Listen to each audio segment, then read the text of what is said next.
Hello. Just before his death, Peter Sellers was interviewed on The Muppet Show by Kermit the Frog. And Kermit started the interview by saying, "Now just relax and be yourself." And Sellers responded, "I can't be myself because I don't know who I am. The real me doesn't exist." Well, he was just being funny. But one of his friends said later on, "Poor Peter. The real Peter disappeared a long time ago. What he is simply an amalgamation of all the stage and screen characters he's ever played, and now he's frantically trying to unsnarl that mess and find out who he really is." You ever been there?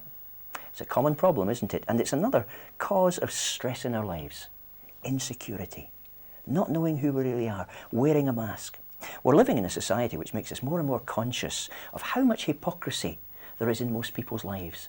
When the paparazzi are camped outside somebody's front door, trawling dirt, looking for stories on people who previously have been heroes and heroines, you start to realise that there's almost nobody who hasn't got some sort of skeleton in the cupboard. And we get better and better, don't we, at keeping things to ourselves, at putting an image on that other people can't see beyond. We're living in a world which is obsessed with image. You just have to look at some of the adverts, haven't you? Nobody's going to listen to your suggestions about the party. Why don't we do Brazilian? Unless you've got the right kind of hair shampoo. And then all of a sudden, everybody's dancing with you, everybody's looking at you, and you're the belle of the ball. If you haven't seen that advert, you've probably seen the one about the lad in India who beats his battered old car into the shape of a Western desirable car of the moment, and suddenly all the girls are making eyes at him as he drives past. And the message is pretty clear, isn't it? If you buy the right products, if you put on the right front, if you just hide behind the right mask, then you can make yourself look something better than you actually are. The trouble is, you may fool everybody else, but you never quite believe your own publicity, do you? And so behind the mask, there's still incredible insecurity going on, because none of us are quite as good as our own publicity. One of the great things about being a Christian, once again, I think, is that it takes that cause of stress away from your life. Because you don't have to be something you're not. You don't have to pretend. You don't have to run and hide. I used to be a bass guitarist in probably the worst Christian rock band in the world. And our drummer was a lad who'd become a Christian just a few months before when we started, through the work that we did. And I used to ask him at the end of every concert to talk about how he'd become a Christian.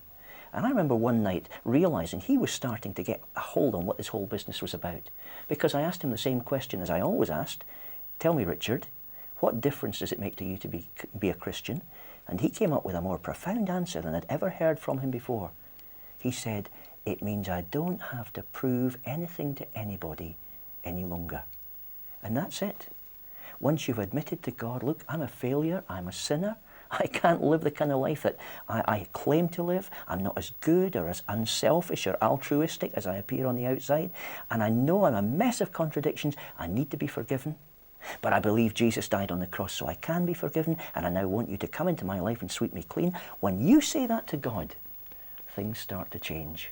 And you don't have anything to prove to anybody any longer, because the mask is torn away, and you can start being who you really are. You can start discovering who it was that God made you to be. And the great thing about being a Christian is that you don't turn into some sort of religious freak that's completely different from a normal person. No, you start for the first time to get in touch with the kind of person that God always dreamed of you being.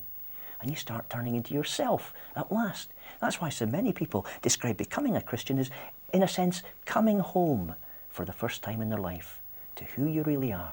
Losing your insecurities, losing that cause of stress, because suddenly you know who you are at last. One student at Princeton University, one of the big Ivy League universities in America, once said this: "I saw that a satisfying life could not be obtained through alcohol, good grades, good deeds, or Haagen-Dazs.